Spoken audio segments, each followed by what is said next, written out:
ఒక్కసారి కొమ్మూరి గోల్డ్ కి కాల్ చేయండి. తాకట్లో ఉన్న మీ బంగారాన్ని విడిపించి మార్కెట్ ప్రైస్ కి వాళ్ళు కొనుక్కుని మిగతా డబ్బులు మీకు ఇచ్చేస్తారు. హలో అండి, అందరికీ నమస్కారం. నేను మీ కట్టా కార్తీక్. తెలంగాణలో రాబోయేటువంటి ఫిబ్రవరిలో మున్సిపల్ ఎన్నికలు ఉండబోతున్నాయి. ఇది నిన్న రేవంత్ రెడ్డి గారి కేబినెట్ సమావేశంలో తీసుకున్నటువంటి నిర్ణయం. అయితే జిహెచ్ఎంసీ ఎన్నికలు ఎప్పుడు? జిహెచ్ఎంసీ ఎన్నికల్ని 3 ముక్కలు చేయబోతున్నారు. జిహెచ్ఎంసీని ఇప్పుడు కొత్తగా కూడా మున్సిపాలిటీని కలిపారు కదా, గ్రామ పంచాయతీని కలిపారు కదా. ఈ జిహెచ్ఎంసీని 3 భాగాలుగా చేసి 3 విభాగాలకి ఎన్నికలు పెట్టబోతున్నారు. మామూలుగా ఇప్పటి వరకు 150 డివిజన్లు జిహెచ్ఎంసీలు ఉన్నాయి.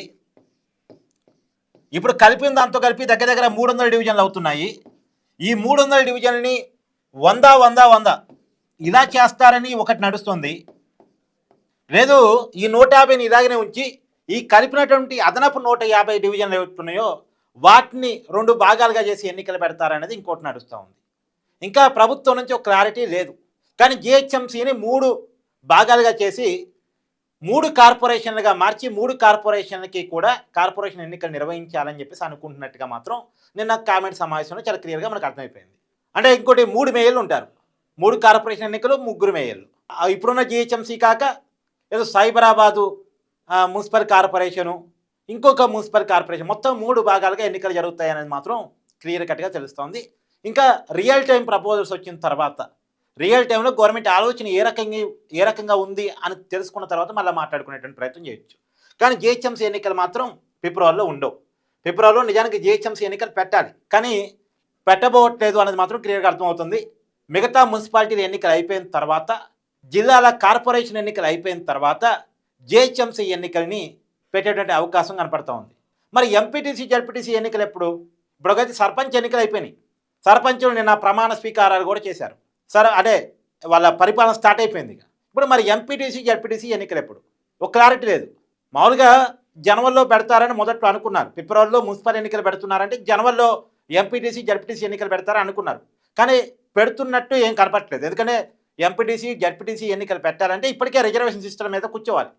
ఎక్కడ ఏ జిల్లాలో ఏ ఎంపీటీసీ స్థానానికి ఏ రిజర్వేషన్ ఇవ్వాలి, ఏ జడ్పీటీసీ స్థానానికి ఏ రిజర్వేషన్ ఇవ్వాలి అన్నది అనేది ప్రభుత్వం ఎక్సైజ్ చేయాలి.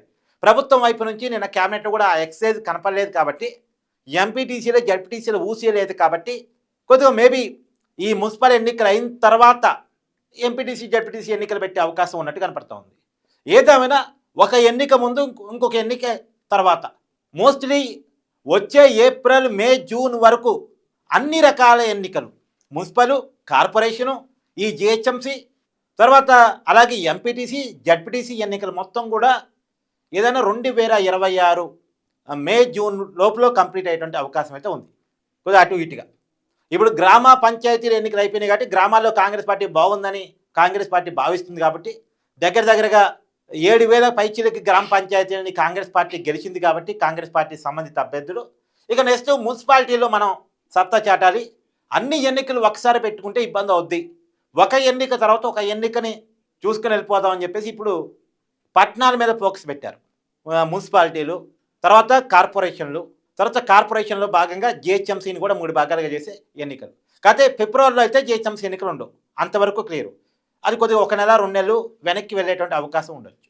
చూడాలి ఎప్పుడు ఎన్నికలు జరుగుతాయి, ఎన్నికలు జరిగితే ఎలా ఉండే అవకాశం ఉంది. ఇప్పుడు ఉన్నటువంటి 150 డివిజన్ని ఒక కార్పొరేషన్గా ఉంచుతారా, ఇప్పుడు కొత్తగా కలిసినటువంటి ప్రాంతాలను ఏ రకంగా మార్చేటువంటి అవకాశం ఉంటుంది అనేటువంటిది ఖచ్చితంగా చూడాల్సినటువంటి అవసరం అయితే ఉంది. సో జిహెచ్ఎంసీని 3 భాగాలుగా 3 కార్పొరేషన్లుగా విభజించి ఎన్నికలు పెట్టడం మీద, 3 మేయర్లు ఉండటం మీద మీ అభిప్రాయాన్ని కూడా కామెంట్ రూపంలో తెలియజేయండి. అలాగే ఎంపీటీసీ జడ్పీటీసీ ఎన్నికల్ని ఇమీడియట్గా పెట్టకపోవడం మీద కూడా మీ అభిప్రాయాన్ని కామెంట్ రూపంలో తెలియజేసే ప్రయత్నం చేయండి. Thank you.